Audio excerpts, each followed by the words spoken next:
శ్రీ జలేశ్వరాలయ అభివృద్ధి పనులకు మీరు భూరి విరాళాలు అందించండి. స్వామివారి కృపకు పాత్రులు కండి.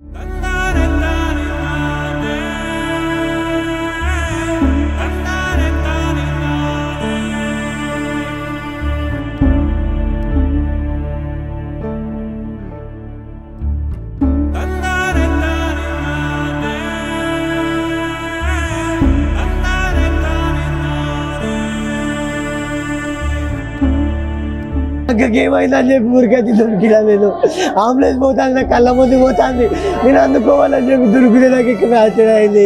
Welcome to Suman TV Warangal.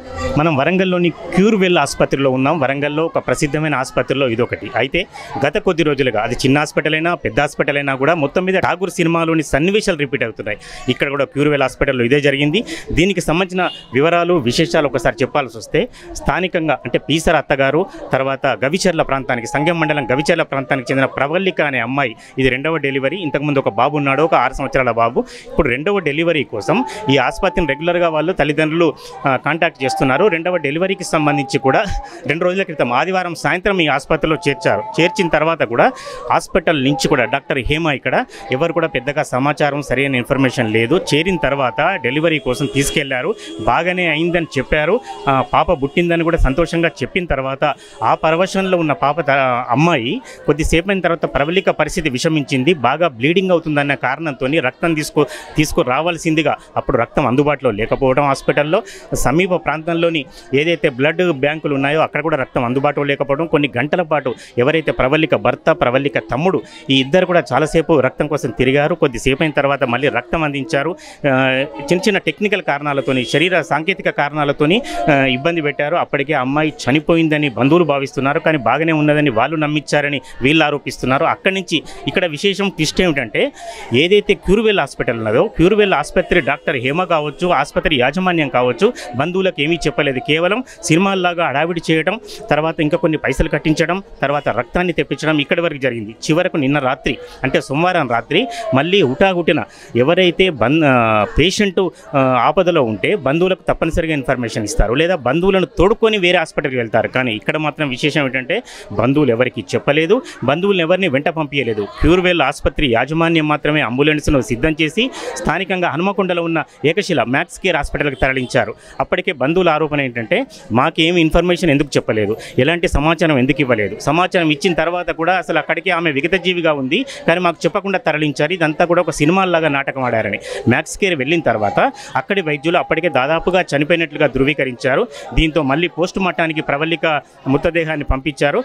పుట్టిన పాప మాత్రం ఇప్పుడు ఈ క్యూర్వెల్ ఆసుపత్రిలోనే ఉంది, అంటే క్యూర్గా ఉంది. కానీ ఇటువంటి పరిస్థితులలో ఇంకా మరో విశేషం ఏమిటంటే ఆ అబ్బాయి తమ్ముడు ఎవరైతే ఉంటారో ఆయన మెడికల్ రిప్రజెంటేటివ్గా పనిచేస్తున్నారు, హైదరాబాద్ నుంచి వచ్చారు.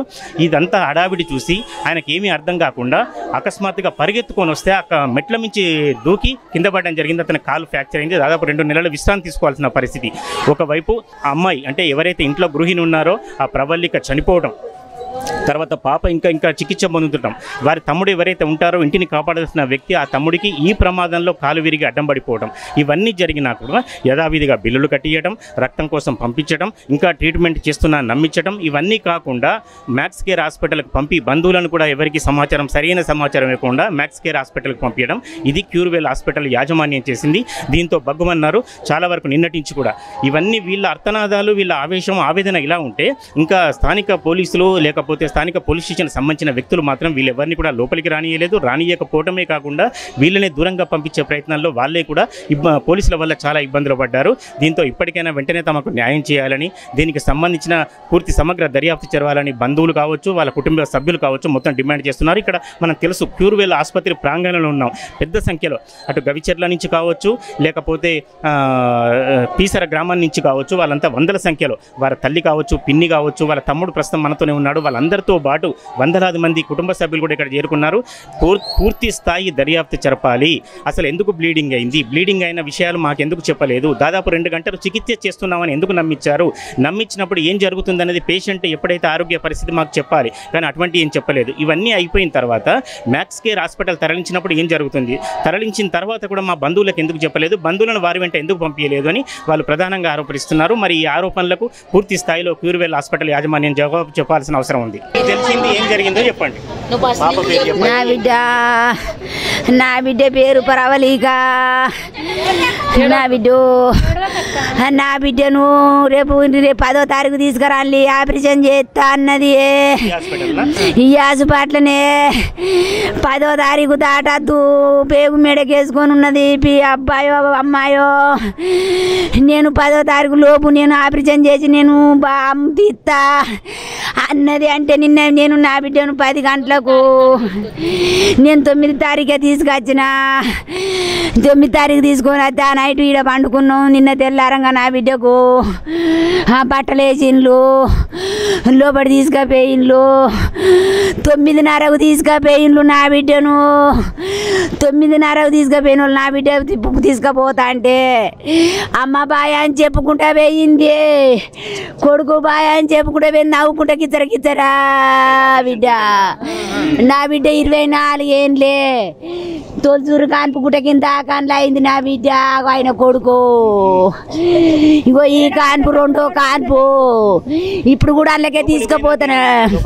లోబడి పోయినాక ఆపరేషన్ చేసిండ్రు. 2-3 గంటల సేపు అయినా పాపని తీసుకొత్తలేరు. నా బిడ్డ వత్తలేదు అని నేను డోరు కుదుడు అడిగిపోయి, నువ్వు పో, నీ బిడ్డకు ఆపరేషన్ చేయలే, ఇంకా పత్త డాక్టర్ రాలే, మేము ఆడ ఆపుతానం అన్నారు. నా బిడ్డని ఇంతసేపు ఆపుతాను అని ఆడికి నేను ఏడ్చుకుంటా ఊకే డోరు గుద్దుకుంటా ఆడ నిలబడ్డా. నా బిడ్డకు మత డాక్టర్ వచ్చిండని చూదిచ్చిండ్లో. నా బిడ్డను చేసినాం, ఆపరేషన్ చేసినాం అన్నారు.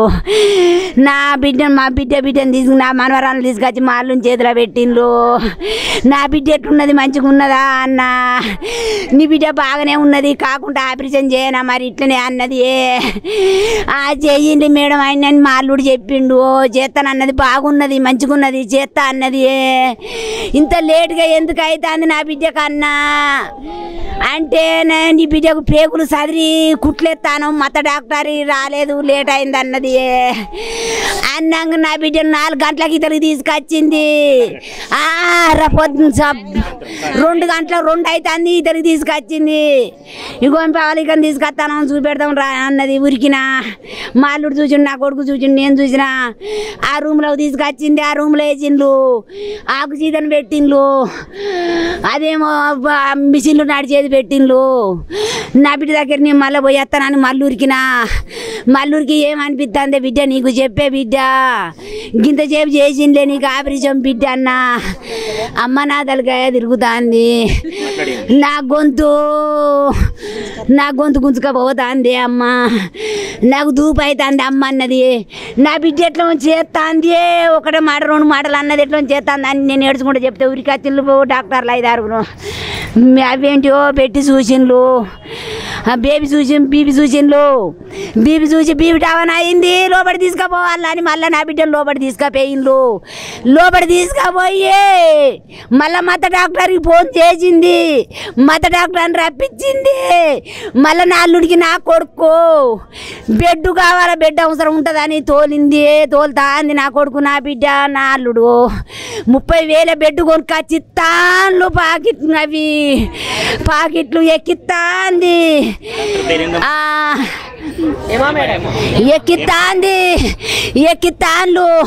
ఎక్కిస్తాండు నా బిడ్డకు పోతాంది అని చెప్తాంది బెడ్డు. నా బిడ్డకి ఎందుకు బెడ్డు పోతాందని నేను అడిగితే, నీ బిడ్డకు బాగా బెడ్డు పోతుంది, మేము ఎంత ప్రయత్నం చేసినా ఆగుతలేదు బెడ్డు, ఇంకా దేపో రాజు అని నా అల్లునికి ఫోన్లు చేసుడు. ఒకటే ఫోన్లు చేసి నా అల్లుడు నా కొడుకురికి పోయి తెచ్చుడు. నా బిడ్డను తీసుకుపోయింది. ఆ బెడ్ ఎక్కించింది, ఆ బెడ్ అంతా ఎక్కించింది. మళ్ళీ మత డాక్టర్ని రప్పించి బెడ్ ఆగుతలేదు. గర్భసంచికి ఉండే నరం బెడ్ పేగు కోసినట్టున్నారు. ఎట్లా తెగిందో అదే. నేను గర్భసంచి తీసేస్తాను అని మాకు మళ్ళీ చెప్పింది. మీరు ఇంకా బెడ్ దేపోలి గర్భసంచి తీసేస్తేనే బెడ్ ఆగుతుంది అన్నది. మరి గర్భసంచి తీసేస్తే నా బిడ్డకి ఏమన్నా పాపలో ఉంటుందా అని అడిగినాం. నా బిడ్డకి ఏమన్నా అవుతుందా అని అడిగినాం. మాకు చూపెడతలేవు నా బిడ్డనన్న నేను ఊకే గోడ కాడికి పోయి చెవులు ఆనబెట్టింటాను నా బిడ్డ అప్పుడేమన్నా నేను వస్తుందా అని నా బిడ్డను ఏం చేస్తాను అని లక్షలు అయినా మంచిదే కోటి రూపాయలు అయినా పెట్టుకుంటామని చెప్పిన నేను వీళ్ళ చెల్లేను నేను చిన్నమ్మను పరావళికని చిన్నమ్మను కోటి రూపాయలు అయినా పెట్టుకుంటాం కానీ పానం బతకాలని మొత్తుకున్నాం మేము మొత్తుకున్నా కానీ నాది అని అని చెప్పింది నాకు ఆమెకి ఏం కాదని చెప్పింది నేను వచ్చినాక అన్నీ చెప్పింది లాస్ట్కి ఏమన్నది నేను చేసే ప్రయత్నం చేసినా నేనేం చేయాలన్నది లాస్ట్కు అంబులెన్స్ ఎక్కించినాక ఏమా డాక్టరే ఆల్రెడీ ఆమె పేక్ కట్ చేసిర్రు. విషాదం ఏమిటంటే ప్రవళిక సోదరుడు ప్రవీణ్ కూడా ఇక్కడ ఉన్నారు. అక్క మరణాన్ని అంటే అక్క జరిగిన సంఘటనను జీర్ణించుకోలేక ఆయన బంగ్లా నుంచి దూకడం కానీ హడావిడిలో చాలా ఇబ్బంది పడడం జరిగింది. మనం ప్రత్యక్షంగా చూడొచ్చు. కాలు కట్టితోనున్న ప్రవీణ్ ఈ బాధను ఈ వేదనను కూడా ఎవరు తీర్చలేని పరిస్థితి. వాళ్ళ బంధువులంతా కూడా ఇక్కడే ఉన్నారు. ఒకసారి ప్రవీణ్ మాటల్లోనే అసలు ఏం జరిగింది అనేది ఆయన అడిగి తెలుసుకుందాం. మొన్న 8 గంటలకి హాస్పిటల్కి తీసుకొని వచ్చిండ్రు. నా అమ్మను ఆదివారం రోజు అమ్మ నాన్న ఇద్దరు కలిసి తీసుకొని వచ్చి అడ్మిట్ చేసిండంట. ఆదివారం అదే రోజు నేను హైదరాబాద్లో ఉంటాను. మెడికల్ రిప్రజెంటేటివ్ చేస్తాను. నేను మెడికల్ రిప్రజెంటేటివ్ చేస్తాను. దానికి అడ్మిట్ చేసిరని తెలియగానే నేను హైదరాబాద్ నుంచి రాత్రి వచ్చిన. నేను రాత్రి వచ్చి ఇక్కడ నేను వచ్చినప్పుడు కూడా అక్క మెలకువతోటే ఉంది. తమ్ముడు వచ్చిండు అమ్మ అని చెప్పింది అమ్మతోటి. అమ్మ లేచింది. నేను చూసి పెద్దక్క కూడా చనిపోయింది. అమ్మ తమ్ముడు వచ్చిండని చెప్పింది. వచ్చిన అమ్మ టెన్షన్ పడకూడదు అని చెప్పిన. కింద కూకున్నా. రాత్రి మొత్తం పడుకోలేక అట్లనే కిందనే కూర్చున్నాం బాపు నేను. అందరు ఎవరు పడుకోలే. ఆమె మోషన్స్ అయితేనే మోషన్ టాబ్లెట్లు వేసేయాలని చెప్పింది. మోషన్ టాబ్లెట్లు అవుతున్నాయి, మోషన్ వెళ్ళాలి, అందుకే పడుకోవట్లేమని చెప్పింది. సరే అక్క జాగ్రత్త అని మేము కిందనే ఊకుంటామని చెప్పినాం. తర్వాతకి పడుకొని మొత్తం తెల్లారిన తర్వాతకి పొద్దున 8 గంటలకు ఇప్పుడు తీసుకువెళ్తాం, మేము ఆపరేషన్ చేస్తాం అది అని చెప్పిండ్రు. సరే మేడం ఆపరేషన్ చేస్తా అంటున్నారు కదా, మేడం వస్తే తీసుకువెళ్ళి చేయండి మేడం అని మేము చెప్పినాం. అప్పటి వరకు ఇంకా మా బావ కూడా రాలేదు. తీసుకువెళ్ళిన తర్వాతకి డ్రెస్సింగ్ చేంజ్ చేసి బావ వచ్చినాక ఇట్లా చెప్పేసిండ్రు హాస్పిటల్ ఇట్లా మేము తీసుకువెళ్తున్నామని చెప్పి ఇట్లా చెప్పిండ్రు. ఆయనకి ఇన్ఫామ్ చేసిన తర్వాతకి సరే అని చెప్పి మేము అక్కడే కూర్చున్నాక 10 గంటలకు డెలివరీ అయింది. డెలివరీ అయినాక 10:40కి పాపని బయటికి పంపించారు. 10:50కి అక్క కూడా వచ్చింది. 10:50 11 గంటలకు అక్క కూడా మళ్ళీ వేరే వాడికి షిఫ్ట్ చేద్దంటే వచ్చింది. అక్క పాపని ముద్దాడుకుంది. నా పాప నాకు ఆడపిల్ల పుట్టిందని మురిచిపోయింది, సంబరపడ్డది. ఫోటో కూడా తీసినాం. మా బాబు ఫోన్లో ఉంటుంది. బయటికి తీసుకొచ్చినాక ఫోటో కూడా తీసుకున్నాం. అక్క మంచి అప్పటి వరకు కూడా తను యాక్టివ్ ఉంది. పాప పుట్టినాక కూడా అక్క యాక్టివ్ ఉంది, మాట్లాడింది, పాపను ముద్దాడుకున్నది. తర్వాతకి కుట్లేయాలి అవి ఇవి అని చెప్పి సంతోషం అనిపించింది. కుట్లేయాలని చెప్పి తీసుకొని పోయినాక మళ్ళీ ఒక అర్ధ గంటకి మళ్ళీ బయటికి వచ్చి పోయినసారి ఫస్ట్ డెలివరీ సీకేఎంలో చేసుకున్నారు మీరు, దానివల్ల వాళ్ళు తప్పుడుగా సీజరింగ్ చేసారు. 2020లో ముచ్చడం వాళ్ళు ప్రస్తావన మాట్లాడి మేము అదే అడిగినాం. అప్పటి ఎందుకు ఇప్పటి వరకు ఉంటుంది, అప్పటి నుంచి ఇప్పటి వరకు తన ఆరోగ్య లెవెల్స్ కూడా ఏం పడిపోలే కదా, అంత పాపను మోసినప్పుడు కూడా ఎలాంటి ఇబ్బంది వల్లే కదా, అట్లెందుకు చెప్తారు మీరు అంటే మాకు అడిషనల్ ఛార్జెస్ కావాలి, మీకు ప్రాణం కావాలా, మీరు ఎందుకు అడుగుతారని చెప్పి రివర్స్ క్వశ్చన్ ఇచ్చారు. సార్ అయినా మంచిది, ఎంత ఖర్చు అయినా మంచిదే, మేము పెట్టుకుంటామని చెప్పి ఆడ ఫీజు కట్టి సీజరింగ్ చేయమని చెప్పినాం. సీజరింగ్ చేయమని చెప్పినాక మళ్ళీ ఒక 1 అవర్ 2 అవర్స్కి మళ్ళీ బయటికి వచ్చి మాకు అర్జెంట్ బ్లడ్ కావాలి ఎమర్జెన్సీ అని అంటారు. ఎమర్జెన్సీ ఎందుకు సార్, ఇప్పుడే బాగుందని చెప్పారు, ఇప్పుడే సీజరింగ్ కంప్లీట్ చేసిన అని చెప్పారు. ఇంతకుముందు మాతో మాట్లాడింది కదా అని చెప్పిన. బ్లడ్ కావాలంటే ఇక్కడ డొనేషన్లకి తిరిగినాం. అక్కడ ఇవన్నీ డొనేషన్లకు తిరిగినాం మా బావ నేను. ఆ డొనేషన్ వాళ్ళు ఇచ్చేవాళ్ళు పర్సన్ ఇస్తే పర్సన్ని ఆల్టర్నేట్ తీసుకొని ఇస్తా అన్నారు. పర్సన్స్ తీసుకొని వస్తే మా దగ్గర బ్లడ్ లేదని చెప్పిండ్రు. మా దగ్గర బ్లడ్డే లేదని చెప్పారు. చాలా అక్కడ రెడ్ వేల్ ఉన్నది చూడు, అక్కడికి పోయినాం, ఇక్కడ పోయినాం, కాకతీయ పోయినాం, ఎక్కడ పోయినా బ్లడ్ దొరకలేదు. పర్సన్స్ తీసుకొచ్చినా కూడా బ్లడ్ లేదన్నారు. అదే హాస్పిటల్ వాళ్ళు వచ్చి బ్లడ్ కావాలంటే మళ్ళీ బ్లడ్ ప్యాకెట్స్ ఇచ్చి పైసలు పెడితే ఆ పైసలు పెట్టుకొని బ్లడ్ ప్యాకెట్లు పట్టుకొని వచ్చి పైసలు పోయినా మంచిగా ప్రాణం కావాలని చెప్పి ఆయన కూడా పైసలు ఖర్చు అవుతాయని అని భయపడలేదు. అయినా మంచిగా మేము పెట్టుకుంటాం, మేము చేసుకుంటాం అని చెప్పి అక్కడి నుంచి ఇక్కడ బ్లడ్ ప్యాకెట్లు పట్టుకొని ఉరికొచ్చినాం బావా. నేను రోడ్ల పొడి ఉరుక్కుంటూ వచ్చి బ్లడ్ ప్యాకెట్లు ఇచ్చినాం. లాస్ట్ మూమెంట్లో 2 బ్లడ్ ప్యాకెట్లు ఇచ్చినాక ఇప్పుడు ఓకే ఇంకేం బ్లడ్ వద్దు, బాగానే ఉంటుంది, కండిషన్ ఓకే అయిందని చెప్పిండ్రు. అమ్మ మంచిగానే ఉన్నదని చెప్పిండ్రు కదా అని చెప్పి బ్లడ్ కోసం తిరిగి అలసిపోయినాం కదా అని చెప్పి పోయి ఇట్లా ఒరిగిన అంతే. ఒరిగినాక తర్వాతకి ఆమెను అర్ధగంటనో గంటనో ఉంచిర్రు అంతే. గంటకి బ్లడ్ ఎక్కిచ్చింది తెలియదు, ఏం చేసింది తెలియదు. మాకు ఎవరికి ఇన్ఫార్మ్ చేయకుండా ఆమెను తీసుకొని అంబులెన్స్లో తీసుకువెళ్తున్నారు. అమ్మ చిన్న లేపి అక్కని తీసుకుపోతున్నారు, లేరా అక్కని తీసుకుపోతున్నది అంటే అదే అవదు. నాకు ఊరికొచ్చి ఇక్కడ పడ్డా, నేను ఊరికొచ్చి ఇక్కడ పడ్డా, నా అక్కని ఎక్కడ తీసుకోపోతాను, దానికి ఏమైంది అప్పటిదాకా ఎవరికి ఏం కాలే మంచిగా ఉన్నాం. నాకు ఏమైందని చెప్పి ఊరికొచ్చి దొరికినా నేను. అంబులెన్స్ పోతాను, నా కళ్ళ ముందు పోతుంది, నేను అందుకోవాలని చెప్పి దొరికితే నాకు ఇక్కడ ఆశ్చర్యం అయింది. అక్కడ కింద పట్టుని కూడా హాస్పిటల్లో లోపల పట్టించుకోలే, ఫోన్లు ఏమన్నా కూడా ఫోన్లు వేయలే, ఫోన్లు వేసుకుంటా మాకు ఎవరికైనా చేసుకొని రప్పించుకుంటా అన్నా కూడా ఫోన్లు వేయలేదు. ఆగా చేసిండు మమ్మల్ని, మా అక్కడ ఆగా చేసిండు. యాక్టివ్ ఉన్న అమ్మాయి పాన మింగిళ్ళు హాస్పిటల్.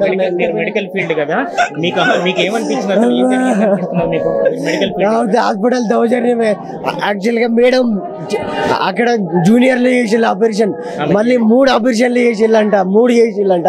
ఆ అమ్మాయి కండిషన్ ఏంది, ఒకటి ప్రెగ్నెన్సీ కోసం చేసిళ్ళంట, గర్భసంచి కోసం చేసిళ్ళట, ఇంకొకటి చేసిళ్ళట. అది రాంగ్ స్టిచ్చింగ్ అని చెప్పి 3 ఆపరేషన్లు. అబ్బాయి ఆ పర్సన్ మీద 24 hours చేస్తే పరిస్థితి ఏంది, చచ్చిపోదా? తెలిసి కూడా వాళ్ళు ఇంతవరకు ఎవరు మా కళ్ళ ముందుకు రాలేదు, ఎవరు కూడా రావట్లేదు. నిన్న పోలీసు వాళ్ళు కూడా దౌర్జన్యం చేసిళ్ళు. పోలీసు వాళ్ళు మేము మాకు ఇట్లా అన్యాయం జరిగిందని లోపల ఊరుకుంటే ఈ కాలు మీదనే కొట్టి పంపించిళ్ళు నన్ను బయటికి.